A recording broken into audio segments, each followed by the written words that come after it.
we're back in the studio now with Kathleen Henry. And Kathleen is one of our residents, has been here as long as I have, 17 years. I've been here that long too. And Kathleen has been very involved in ever since we got our precinct here. Yes. As a voting precinct, all our own, where we don't even have to put a coat on to go vote. So, I'd like to tell a little bit about the history of that, if I may. Please. Yes. Say that. Okay. Now, you'll probably tell them that Elke and I are taking turns giving updates on voter information. Okay, but first, I would like to tell a little bit about a brief history of Precinct 426. When I first moved here with my husband in April of 2003, right, people were voting at a school on Old Key Mill Road. But by November of that year, we had become our own precinct, Greenspring 426. Okay. Let me see. Because all new residents needed to re-register or from wherever they had come, they needed a paper voter registration form. And boy, was I busy with that. And so I invented this little label, which I credit with the success of our high registration rate, because it's a peel and stick. You don't have to look for the county and et cetera, et cetera. You just put it on and move on from there. Okay. Now, one of the reasons everybody needed paper was that the Fairfax County and the Virginia electoral boards had not yet set up their websites at that point. And also the majority, I would say, of our residents coming in back in the day were not that computer savvy. So that meant that everybody, as I said, needed the paper ones. Okay, but as years moved along and the websites were set up and the residents became more computer savvy, and the DMV, that was not a dependable partner when we first started this. People would check it off as they changed their driver's license and think that when they showed up that they were registered, and they weren't, and it broke my heart. But DMV has upped their game now, and so you can trust them. So for all those reasons, I give out fewer voter registration forms now than I had in the past. Okay. Now, this reduction in need came at the same time as sort of a lowering of my ability to do all those things that I've been doing for the past 17 years, as you pointed out. First, I would like to tell you what I am still able and happy to do. I will continue to take the course and swear the oath that will make me a certified registrar. I will keep up with days, deadlines, candidates, issues, and the ever-changing rules and regulations. So, and I will continue to write in the Villager about these things, and I presume I will appear on this channel every once in a while to talk about the same things. Yeah. So, and in the meantime, if anyone should need them, I do have in my apartment both voter registration forms and absentee ballot applications, which Elke, I believe, will talk about in a minute. What I will not be doing is working on election day and assuming the responsibility for guiding everybody on how to convert Hunter's Crossing and the Conference Center into Precinct 426. There's a whole lot involved there. Sure. Now, as executive directors and resident life managers and community, they all changed over all those years, and I was still here. So I sort of became the constant, and over the years I took on a lot of responsibility for that sort of thing. But you know, that may be a moot point, because many of the states, including Virginia and certainly Fairfax County, who are not already vote by mail precincts, are considering that for the November election. That would put us election officers out of business. Just I could say that I was there from the beginning to the end. Yes. Yeah. So yeah, I hope that residents and staff will continue to consider me as a resource of information and forms, etc. I am not quitting the business, as you said, but I am just stepping back a little bit. With that regard, we are fortunate that Elke Martin has stepped forward. She has volunteered to take over some of these tasks, and when the course becomes available in July, when I go for my recertification, she will take the course and the oath for the first time. So Greenspring will have not one, but 2 certified registrars. That's great. Well, this is very informative. Look, there are not a whole lot of us who knew the beginnings of these things, and we didn't mention that our representative to the state kind of helped us in that, didn't she?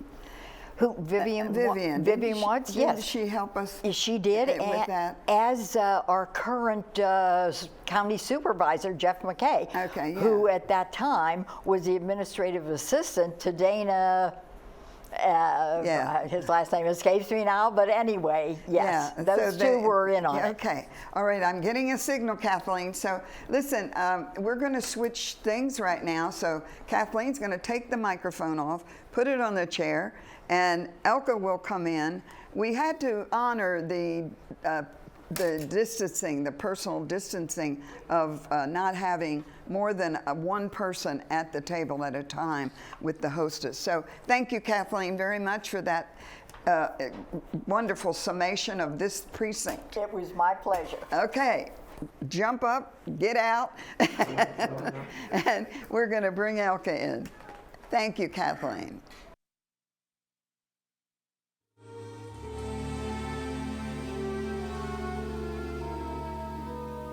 April in Paris,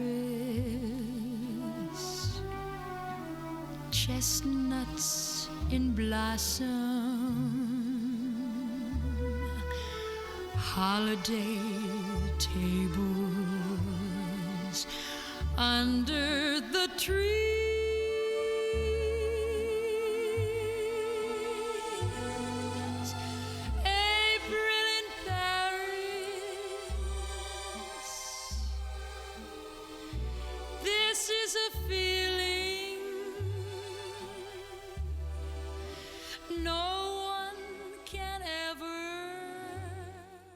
Now you see how it really operates in here when we switch people.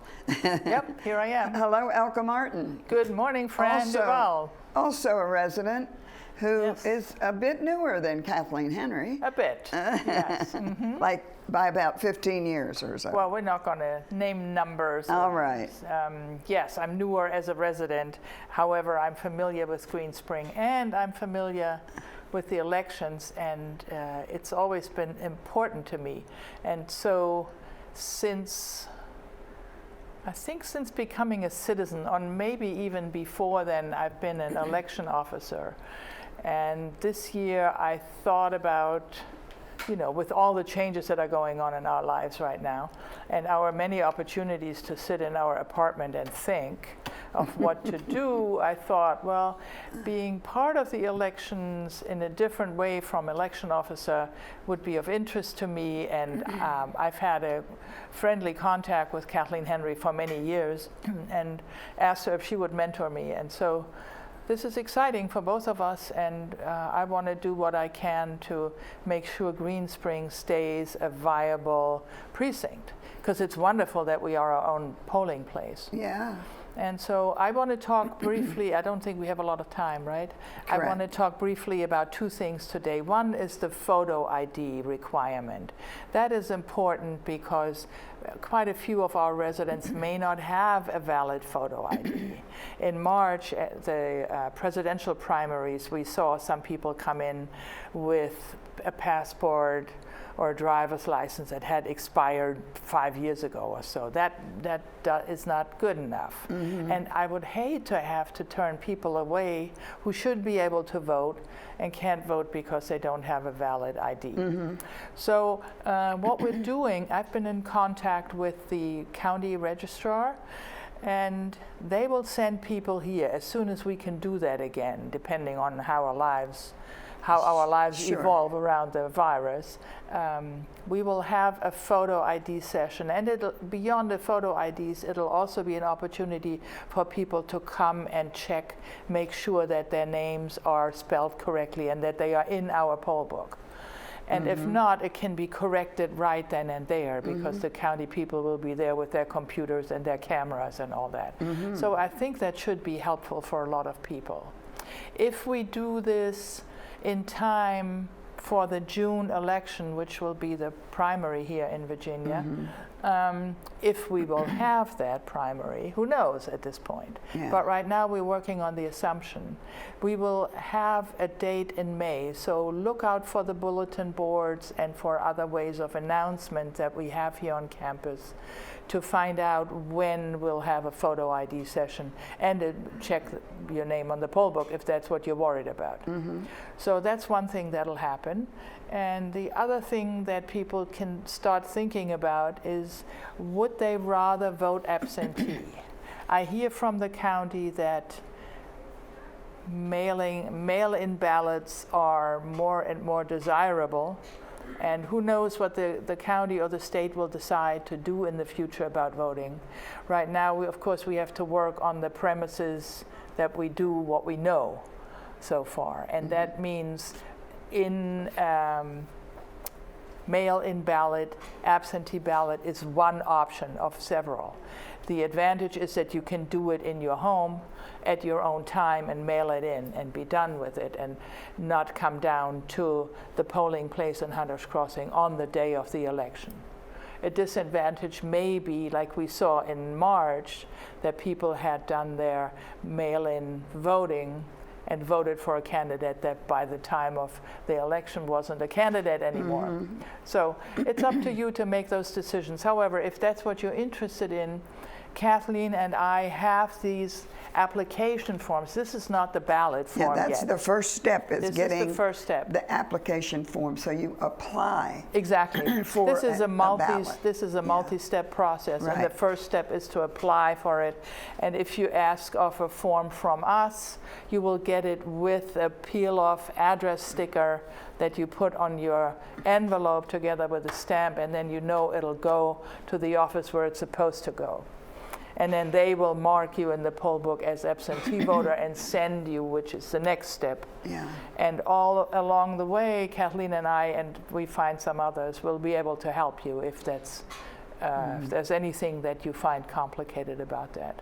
But it really is, it is a multi-step process, but not real complicated. So we're here to help with that. Just as a reminder, in the event that people do that and get an absentee ballot, and then decide not to fill it out, and don't throw it away. No. You can take it down, at least that's the regulations now. You can take it down the day of voting and turn it in to the chief. You can also mail it in, not open the envelope and not filled out in time before the election, so that the election place at the county knows that you, after all, you're not an absentee voter. You're not an absentee, because the records will show you have an absentee ballot. That's right. And unfortunately, we can't vote twice. Okay. Keep us informed, Yes. Elke. And so keep looking out for information. As I get it, I will give it on to everybody. As we get closer to the June primary, then we can get more information from you. Absolutely. Thank you so much. You're welcome.